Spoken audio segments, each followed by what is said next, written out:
Durante século, de início do século XX até praticamente o final do século XX, todo o sistema de aprendizado, ele era calcado, ele era fundamentado no raciocínio, no intelecto do ser humano. Por quê? Encontraram uma medida de medir o intelecto do ser humano, que é o QI, famoso QI, né? Que é o quociente intelectual.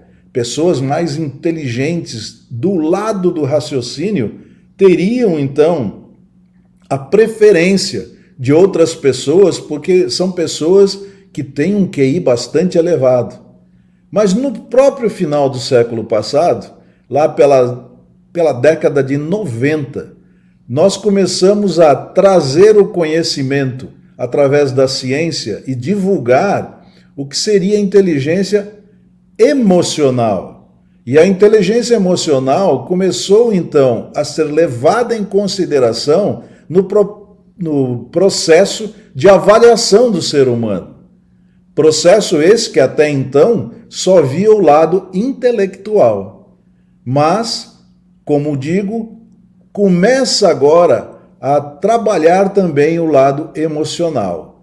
O que acontece é que quando nós chegamos a este ponto de avaliar o QI, que seria o seu quociente intelectual, e o seu QE, o quociente emocional, as coisas não fecham muitas vezes. Muitas vezes você tem na sua parte intelectual um raciocínio, uma colocação que faz emergir da sua mente uma emoção não condizente com aquilo que você queria para realizar aquele raciocínio. Quando acontece isso? Toda vez que este raciocínio não está bem fundamentado para você. Você cria dúvidas em cima do raciocínio. A partir do momento que você cria dúvidas, você vai ter então o quê? A emoção digamos assim, a emoção referente a esta criação de dúvida. E esta emoção, ela é um medo. Você passa a ter medo. Será que o que eu quero, esse meu raciocínio, me leva a fazer a coisa certa?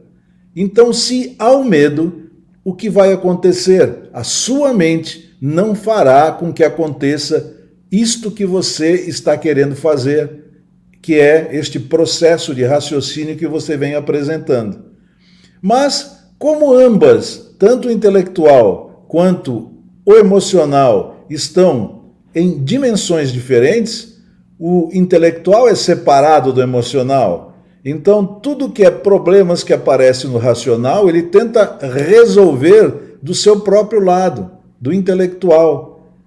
E fica ali, até que você consiga ter alguma coisa que faça emergir do emocional algo que, de fato, não gere aquela dúvida e, em vez de subir o medo, suba o quê? A fé, que é o oposto do medo. Ou seja, isto pode acontecer. E, a partir desse momento, começa a concretização daquele seu raciocínio.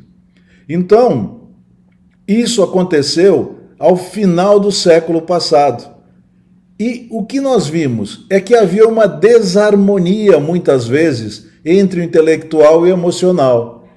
E o homem, então, no início deste século, pelos idos de 2005, começou a revelar, a ciência trouxe para nós o conhecimento da inteligência espiritual. A inteligência espiritual é que vai fazer com que a emoção que suba passe a ser coerente com o raciocínio que você quer, levando-o a compreender o porquê o seu raciocínio está trazendo dúvidas para este lado emocional. Então, ela é como se fosse a inteligência espiritual, um amálgama que vai trazer respostas que você não consegue só trabalhando o intelectual e trabalhando o emocional. Estas respostas são geralmente intuições que você tem são geralmente insights colocados a você pelo Criador. E isto vem pela inteligência espiritual. É por isso que eu sempre falo, você precisa dar sentido à sua vida e a ferramenta que temos para isso é a inteligência espiritual. Ela nos proporciona métodos e ferramentas para que a gente possa, então, começar a dar sentido à nossa vida e entender como as coisas são e passar a agir assim e atingir, ainda nesta existência terrena, como eu digo, abundância, prosperidade na sua vida em todos os setores, né? Quando eu falo em prosperidade e abundância, é riqueza em geral. Eu não estou falando aqui pura e simplesmente da parte financeira. Muita gente, às vezes, atrela abundância e prosperidade só a parte financeira. Não, aqui não é o caso. Aqui você vai ter em todas as áreas. E é por isso que você precisa buscar dar sentido à sua vida. Bom, então, por que, né, é colocado que existe esta falha? Porque durante muitos anos fomos preparados apenas pela visão, pelo viés da inteligência intelectual. Um pouco à frente melhorou, mas começou a haver desarmonia entre as duas inteligências. E só mais recentemente, e ainda é muito pouco usado, nós vamos encontrar escolas que já estão levando em consideração também o espiritual.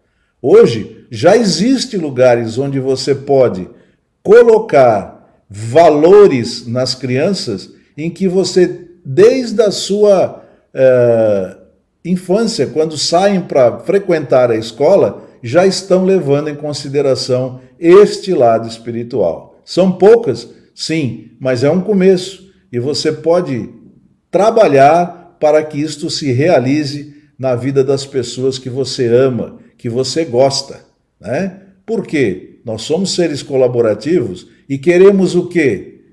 Queremos para os demais, os próximos, os que nos cercam, aquilo que nós desejaríamos que eles nos dessem. Essa é a famosa regra de ouro. Ela é básica.